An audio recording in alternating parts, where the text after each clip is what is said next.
bidhaa ambazo zisizotakiwa, zinazotakiwa, lakini zile ambazo pia ni hatarishi.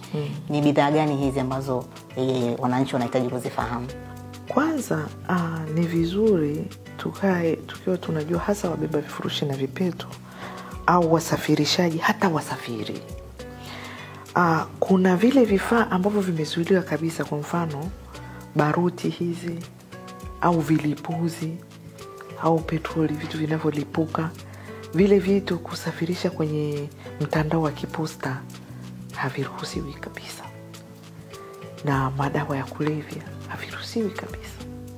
Lakini dawa za wagonjwa zinaruhusiwa, lakini ndio vile vitu ambavyo tunasema ni restricted. Lazima iwe na cheti cha daktari, umeelewa?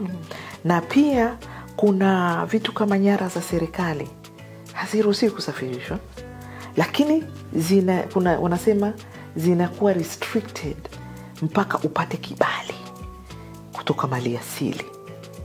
Na pia hata wanyama wadudu, labda kama mpata kibali maalum, hivi haviruhusiwi.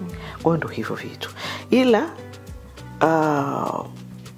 oni langu kubwa kwa wabeba vifurushi na vipeto, hamna kitu muhimu kama kukagua mzigo kabla ya kusafirisha. Kwa sababu katika ule mtandao wa kusafirisha vifurushi na vipeto tuko na wadhibiti wengine, sio mamlaka ya mawasiliano kama mdhibiti peke yake. Kuna wadhibiti wengine.